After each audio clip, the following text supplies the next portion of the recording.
What is up, guys? Wrestling Premiere is here. Okay, it's time I do something about this pay-per-view. Personally, I love it. I just love this 05-06 time period for WWE. And some stuff ain't well received in general, but I really look at this time period fondly. Just to know, I'm doing 1 or 2 more February pay-per-views before I move on to WrestleManias. I'm going to start off with 18 and go from there. I'm considering 21, 25, 26, and a couple of others. Also, I'm currently working on 3 videos at the same time. One, that being the RVD and Sabu feud. You know, that ECW feud was very brutal. I'm done with that video, basically. All I got to do is edit the video itself. Lance Storm, WCW. I'm currently at the New Blood Rising pay-per-view. Something funny is about to happen. And the third video is a Hall of Pain. I'm currently 1/3 of the way done with that. I believe on the Sheamus arc. So yeah, hopefully those videos will be done this week and I'll upload them. Anyways, with that said, pure SDR 2007 vibes with this one. It makes me want to fire up the Xbox and just play a bunch of matches on this pay-per-view. Definitely one of the better 2006 pay-per-views for WWE. Top 5 or top 4 for me. Okay, No Way Out 2006 was held in the First Mariner Arena in Baltimore, Maryland on February 19, 2006. 11,000 were in attendance, and the buy rate was 218,000, which was somewhat lower than the 240,000 of 2005. Of course, in my eyes, this event seems to have much better matches, but that didn't translate well to the buy rate. The theme song for the event was Deadly Game by Theory of a Dead Man, and the song was featured on the Regulus Intent album, and of course I gotta mention that it was a cover of the Survivor Series 98 theme. Alright, enough talk, let's get into it. The first match was the Cruiserweight Invitational for the Cruiserweight Championship. Gregory Helms, the champ, defends against a bunch of Cruiserweights. Now at this point in time, Helms was more paranoid than Austin in 01. He was so worried that potential challengers were gonna assault him, and he was right. Because he was doing a lot of talking, he was talking a lot and saying, I'm the best Cruiserweight here, nobody can beat me, and it was really pissing off the Cruiserweights. I already mentioned it in this video, so check it out if you're interested, but yeah, that's what the story was. As for who the challengers were, well, it was Scotty 2 Hotty, Paul London and Brian Kendrick, Funaki, the Mexicals, Psychosis and Super Crazy, Nunzio, and Kid Cash. Unfortunately for Helms, everyone was gunning for him, they were chomping at the bit to just beat his ass, and right when the bell rings, there was a bunch of brawling. Helms was lurking on the outside, just observing the action. London and Kendrick worked as a tag team, as did the Mexicals, and Kid Cash in the ring was attempting a moonsault, but walks into a bulldog. And finally, Gregory Helms enters the match. The competitors realized this and pounced. The action was just all over the place, and it wasn't like the Rumble Invitational. There was way more competitors in the ring. There was a slugfest between Nunzio and Funaki. Everyone was busy with somebody, and Scotty 2 Hotty hits a back body drop on Cash. Helms then catches him, but the pinfall is broken, and he was basically getting a little too comfortable in there. Kid Cash was hitting Hurricanranas on the outside. Nunzio was hitting leg drops in the ring, but the 3 count was broken. London and Kendrick once again showed team spirit, and to top it all off, Super Crazy runs into an He was about to do a dive, of course, but Helms ruined everything. Just as he goes for the Shining Lizard, he fails. He takes a sliced bread. London goes up top, and all of these pinfalls are being broken at this time. Scotty 2 Hotty, meanwhile, was gaining momentum. He hits a face buster on Helms, and it was time for the worm. But unfortunately, Psychosis, once again, he broke the fall. Then he has a little mini-match with Kid Cash, and they go back and forth, cool action until Cash hits the dead level. And as he goes for the cover, Super Crazy hits a damn moonsault, and this causes Helms to take notice and go for the cover. 1, 2, 3, wow. The match was really all over the place, but I want it that way. The guys were hitting all kinds of moves, and by the end, the fans were into it. I also loved how the Cruiserweights were chasing after Helms afterwards. Yes, cool action, it was all over the place. Well, I don't mind that. In the back, Booker T and Sharmell went down on their knees to beg Teddy Long to cancel the Benoit match, and he didn't back down. As a matter of fact, he threatened to strip him of the belt. Meanwhile, Finlay was angry over not having a match, so he decided to pick a fight with Crystal. The commentary team were just confused over this as they didn't understand what's up, and he makes his way to the ring. Then Hubby comes to the rescue. He delivers a slew of punches to Finlay. The Irishman had to go downstairs in order to gain any sort of advantage. Then JBL's music plays, and he realizes that his match is on. And of course, he doesn't do this normally, but he ran into the ring. It was the perfect time for him to run down there because Lashley was getting his ass beat. But right when the bell rang, he ended up being in a disadvantage. He didn't really think it through. He gives his best shot, but Lashley wouldn't budge. He showed off his athleticism, strength, power, all that. He's delivering big back body drops, elbow, slams. He was really dominant in the early going, but then JBL takes back control for all of 2 seconds. Lashley catches him with a belly-to-belly overthrow on the outside. It looks rough, of course. And in the ring, the cover gets a 2 count. Lashley then hits a power slam of sorts. The fans were loving it, and JBL finally finds some sort of offense. He was generating heat from the fans, and he was doing the ugly, aggressive offense that he's known for. Top rope elbow, but this gives gets him a kick out at 1. It was delivering clubbing blows to the back to the face, and he was just wearing down Lashley. He delivered 2 swinging neck breakers. Let's go Lashley chants intensified from the Baltimore crowd. And JBL, on the other hand, he was very persistent. He delivered repetitive elbows, covers, and just as Bobby's trying to build momentum, he puts him in the sleeper hold. Fans were chanting Lashley's name again, and they were trying to help him, they're trying to rally him on, but he was slowly fading. Meanwhile, on commentary, Taz was asking Cole, like, how many matches have you had in order to judge what's going down? As he was noting, JBL was intelligent because of the fact that he's trying a pinfall attempt after wearing down Lashley from the sleeper. Bradshaw was just taking his time with the kicks and punches. He was generating heat at the same time, but then he went up top when Lashley caught him with a power slam, and this was the start of a Bobby Lashley comeback. Clotheslines, belly to bellies, and he delivered like 4 in total. Bradshaw was busted open as a result of some attack. They didn't know what it was, but yes, he was abruptly busted open. He tried countering the Dominator into a clothesline from hell, but Lashley caught him with the T-bone, and all of a sudden, Finley from the crowd runs in and tosses Tony Chimel to the ring and blasted Lashley with a shillelagh. JBL hits the clothesline from hell. 1, 2, 3. Bobby Lashley is no longer undefeated. I'm gonna be honest, I'm not gonna lie to you, I enjoyed this more than I expected to. Was it good? Not really, but it wasn't half bad. It was probably better than JBL's match with Cena at WrestleMania though. Like, that match was very disappointing. I loved when Lashley was on offense, he's throwing JBL around like nothing. And his offense at some points was uninspiring, but hey, it's not a big deal. I was still into it at that point. But yes, it was much better than I expected it to be. Next up was an appearance from a special guest. It was actually the injured Batista. The fans were very welcoming of his return, and I gotta know, Dave had to relinquish the world title, and his injury changed the course of WrestleMania 22. I do wonder, like, what if Batista competed? Would we have seen him defend the title against Taker in this event? Would his match with Orton be good? Just a big what if. He said that it's the thrill of his life every time he walks out of the curtain, and the reason why he was here was because 1, he wanted to witness Angle versus The Undertaker, and 2, he misses a SmackDown audience. He struggled to watch SmackDown every week with the crowd cheering on, and it was basically torturous for him. Batista revealed his torn tricep ain't torn anymore, and soon enough, he'll be back. That soon enough ended up taking another 4 months. Before leaving, he promised to reclaim his world title. Also, I just gotta mention, like, why didn't we get to see Batista versus Kurt Angle? I mean, I really believe that Angle would have brought out the best in him. I mean, if HBK could do it in 2003 with a green Batista, I just wonder what he could have done with a Batista who had a bit more experience this time around.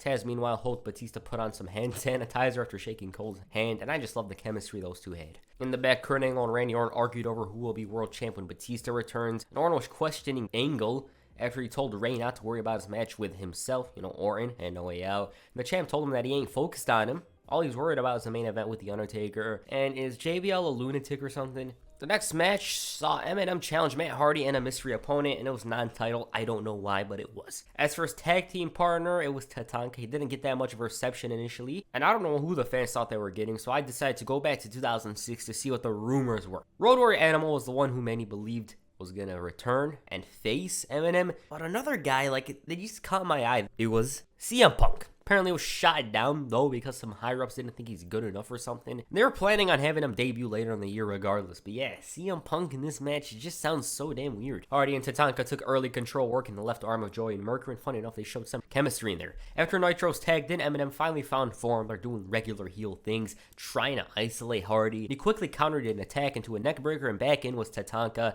Tomahawk blows, clotheslines, chops, Chris Benoit-esque at some points. Once they were back in the ring, Eminem began cutting the ring off. They, of course, had experience in how to operate during a tag match, and they were really one of the best at this point. Molina was too busy screaming, and Taz somewhat enjoyed it. And the tag champs were in their element at this point, and there wasn't a single thing Tatanka can do about it. It took a bit for him to counter Eminem's attacks, but once he did, he tagged in Matt. He took it to the champs, side slam, a double bulldog, a top rope elbow, side effect on Nitro. Then the numbers got to him, and Eminem were really aware of their presence. Like, they knew how to catch these guys off guard. Despite this, Hardy was still on fire. He was still in form. Tatanka comes in, knocks down everybody, and hits the Samoan drop. And Hardy hits the twist of fate to score the W.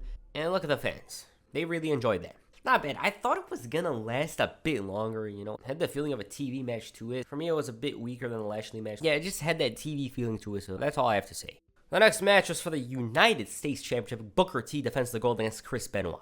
Okay, these guys had a storied history in both WCW and WWE. This feud in particular featured a very competitive best-of-7 series that also included Randy Orton. Funny enough, my favorite matches from this feud were actually the ones that involved Orton. They were simply nothing short of incredible. He actually helped Booker win the US title, but despite this, Benoit got himself a title shot at No Way Out. This time around, Booker couldn't have a substitute wrestle for him. He tried making a bunch of excuses about how he's injured or whatever, but there was nothing he could do about it. So he comes out to the ring and he made it seem like the title was going to be relinquished, saying stuff like there will not be a US title match tonight. And then he demanded Teddy Long come out. He claimed that Benoit's beatable, but he's incapable of doing that when he's injured, he's unhealthy, and he announced that he's forfeiting the belt. Benoit and Teddy had a look of frustration on their faces. Taz was shocked. He had a moment there, movie scene like, I don't want to do this, but I got to. Then Benoit serenaded him with the word coward. Fans also chanted it too. Benoit didn't want to do it the easy way, and then Sharmell comes in and blames him for Booker's injury, and Booker quickly runs in with an ambush. Teddy calls for the bell, and it's on. A slew of rights, chops, stomps on Benoit, and I just find it funny that he did all of this for a little sneak attack. But at this point in time, it was working. Booker was dominant, but then Benoit counters a right, and he was totally aggressive on offense. Mean chops. In the ring, he delivers a snap suplex, a high back body drop that gets a near fall, chops once more, and man, was the intensity there. It was rough, it was mean, it was brutal. On the outside, Benoit was really doing a number on Booker's shoulder. The champion then told Charles Robinson that he can't do it, he can't wrestle because he's hurt, but it ended up being a ruse, and he caught Benoit off guard. And back in the ring, he delivers a thrust kick. Near fall once again, and he proceeds to lock Benoit in a wrist lock, which Taz believed was because he would make the crossface much less effective. As Benoit is escaping the hold, Booker began slamming him down to the mat repeatedly. Then he goes for the master lock, and he struggled to keep it locked in, so Benoit catches him with a German suplex. Once they recover, he quickly attempts to lock in the crossface, but was unsuccessful and received a spin kick, and he decides it's time for the sleeper hold. He's trying to wear down Benoit. Fans tried rallying him on, but it was looking dire. But at a moment's notice, he knocked down Booker with a backdrop. Charles Robinson counted both men down until the count of 5, and Benoit walked straight into a flapjack. The champ hit a suplex twice, but it wasn't enough to keep Chris down. They proceeded to engage in a chop-off with Benoit, and that's essentially playing with fire, man. But he righted the ship with a little boot. Blood was drawn, unknown as to where it's from. Booker's scissors kick wasn't to be, and as a matter of fact, it led to a Benoit comeback. A few elbows knocking down Booker. A suplex, which actually turned into the Three Amigos, but it gets him a near fall. Things would slow down once more when Booker caught the Rabid Wolverine with a heel kick, and he goes up top. Benoit follows through and delivers several headbutts before hitting the superplex. 1, 2, no. Once both men recover, Booker catches Chris with a spine buster, and he goes up top once more. This time the Harlem Hangover, but he was unsuccessful. And this leads to a hat trick of Germans with the hands clasped. And it was time for the headbutt. Sharmell provided the distraction, and boom, scissors kick, leg is hooked, 1, 2, Benoit kicks out. Once they recover, chops from Booker, but it leads to a sharpshooter attempt. Chris notices Sharmell and gets rid of her before rolling Booker T around and locking him in. The champion was in agonizing pain, but then the challenger realized the arm was exposed and quickly locked in the crossface to force Booker T to tap out and capture the United States Championship. Good match. It was weaker than the previous bouts, but a good enough way to cap off the feud. Slow parts, but who cares, right? I liked a bunch of their matches. They were pretty fun, especially the match at Armageddon. It was way, way, way better than this one. Maybe some expected more from their final bout, but it is what it is, and it was good, regardless. It's not like it was terrible. It was good. In the back, a bunch of babyfaces congratulated him on the victory. Chavo, Vicky, Ray, they were all there. The new champ told Mysterio that when he goes out there, he's not doing it only for them, but he's doing it for Eddie. Okay, and the next match is for the WrestleMania main event spot. Rey Mysterio puts up his spot in a match against Randy Orton. Okay, you guys are familiar with this. WWE had Randy use the cheapest tactic known to mankind in order to generate heat. Tell Rey that Eddie was in hell. To make matters worse, he continuously used Eddie's name in such random instances. Eddie knows I can beat you. The likelihood of you beating me is about as much chance as Eddie does of coming back to life. He brought out a lowrider, and by the time No Way Out rolled around, Randy Orton was the most hated guy in the entire company. I gotta mention that Orton didn't like uttering these words. He wasn't proud of it, nor were a bunch of others. But yeah, as a kid, I just hated this guy. That pompous smile, the pose, all of that. He was always getting on my nerves, and I'm just thinking back, he was really good at his job. Bell rings, Orton shows off his arrogance, tries schooling Ray, just stuff like this, and the way he tries provoking his opponent, so irritating. Ray, though, delivered a kick to the gut before going for the takedown, and he showed that he ain't no slouch. This continued until he missed a beat, and it was back to the arrogance. Orton was trying to shut up the audience and aggressively go after Ray. He delivered clubbing blows, just hurting him, and he wasn't even trying to win the match at this point. He was just essentially provoking the guy. The fans tried rallying Ray on by chanting Eddie's name, but it wasn't working. Orton, being the douche he was, swung him into the steel post, and he did it again. In the ring, Orton showed off his intelligence by going after that left arm, and things did look good for Ray when he evaded the challenger. Then he ran into a brutal elevated neck breaker, and again, it was looking bleak. He continued working on the left arm and was very, very methodical. The Legend Killer made the mistake of sending Rey into the air because this gives him a little breathing room. And I do mean breathing room because Randy was back on the attack again a few seconds later. Michael Cole was shouting and showing his displeasure with this. And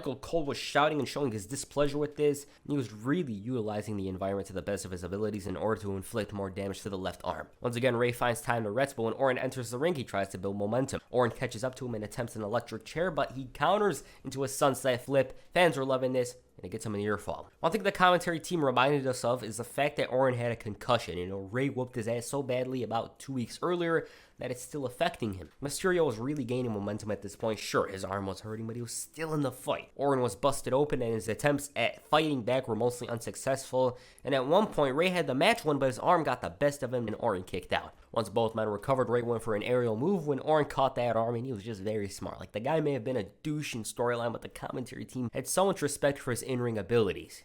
I mean, he learned from the best. Then he measured Mysterio for the RKO, and as he goes for it, Rey catches him with a drop kick and goes for the 619. Nope.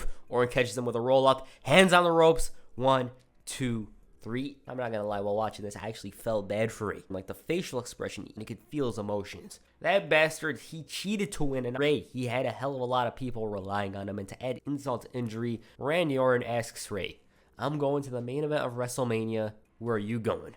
The guy just looked like he was about to burst into tears. With that said, the match itself was damn good. Best match of the night so far. I really liked Orton's mindset and actions towards the whole thing. He was arrogant, disrespectful, sometimes flat out evil. The way he worked on the arm was good. The crowd was into it. Rey sold the arm well and even sold it after the match, which I liked. After the match, Rey apologized to the Guerreros for letting them down. And most importantly, in his eyes, he let down Eddie. He was still selling the arm there. And the main event, Kurt Angle defends the World Heavyweight Championship against The Undertaker. Finally, I get the chance to talk about this match in full. So around late 2005, Kurt Angle turned into this take-no-BS wrestler. It was all about doing the work and wasn't out to crack jokes and have fun.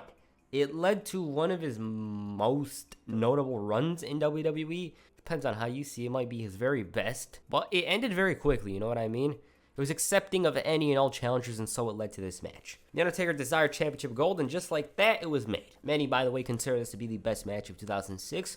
For me, it's top 3, and for sure, it's one of the greatest matches in WWE history. Flashback to my early days, one of the greatest. I'd say up to this point, it was The Undertaker's best singles match yet. For Angle, it's second or third. Right in the beginning, Angle tries to provoke Taker, and I almost forgot to mention this, but this was right in the beginning of the best pure striker Undertaker era. He goes to the headlock, takedown, 1 count. This gets him.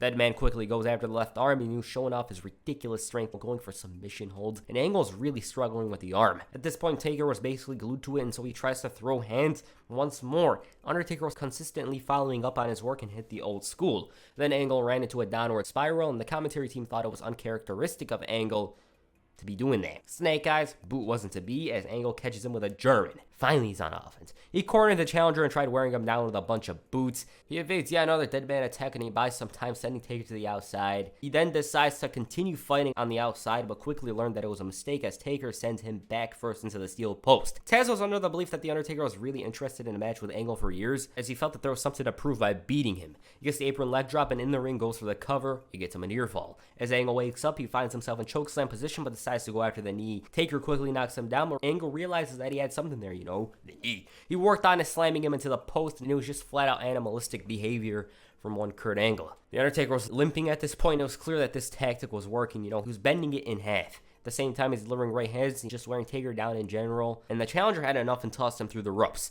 On the outside, The Undertaker delivers a few knees and then came this part. So Taker knocks down Angle and he's down on the apron, right? He decides to go for a leg drop again when Angle all of a sudden catches him with the ankle lock. Man, this guy, Kurt Angle, is just built different. He continuously kept the hold locked in. He broke the count, locked it in again. And in the ring, the challenger was clearly a wounded animal. I mean, I'd say this ankle was in red condition at this point. Angle's very tenacious in the attack, and he was 200% focused on that leg at this point. Taker eventually forced him to break the hold, and he managed to lock him in a triangle hold for a bit, and some damage was done as a result of this. They made their way to ringside again, and chaos followed.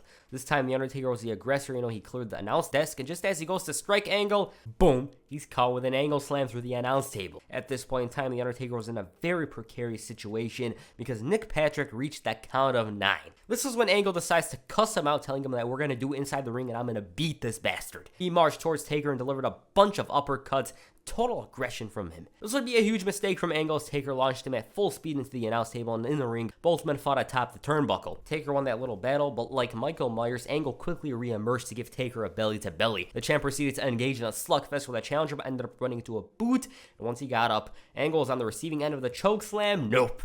The damn madman decides to pick the ankle and lock him in the hold yet again. Taker was in pain yet managed to counter it into the triangle hold, and that hold didn't last all that long because Angle rolled around and locked him in the ankle lock. Challenger once again rolls out and catches Angle with the choke slam. Fans are going crazy, but this gets him a kick out. Since that wasn't it, he attempts the last ride, but once again Kurt locked in the ankle lock. Fans were in a frenzy, and at this point things were looking very bad for Taker, but he still had enough strength in him to push Angle away for 2 seconds, because Kurt called him with the angle slam. Then he took down the straps. Taker sat up, and it was a slugfest. Taker managed to win this battle, and just as he has Kurt in tombstone position, he manages to counter it. Unfortunately for himself, he wasn't able to hit it, but he managed to pick the ankle once again, this time grapevine position, and there was a real chance that Taker was going to tap. You know, the fans were going crazy, but once again, he kicks his way out, and once both men recover, boom! Angle slam and a unique pinfall attempt that ended up being a huge mistake as Taker countered and locked in the triangle hold. By the looks of it, Kurt Angle was passed out, but he managed to beat that count and roll over,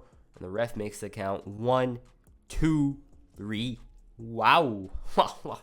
Nobody knew who won this, but it was quickly revealed that Angle narrowly won it by pinfall. Taker was seething, but there was nothing to do, so he tells Angle that he ain't done with him and that he's got his number. Absolutely incredible match. The Undertaker made it seem like there was a chance of him tapping out. The story was top notch, and I can't say this match ain't WWE's 2006 match of the year. Was it my favorite WWE match of the year? No, but it's undeniably the best one they had. Taker stepped it up, and Angle showed that he's still good enough despite wrestling with a broken freaking neck. Like, I just learned the guy wrestled this match with a broken neck. Crazy stuff.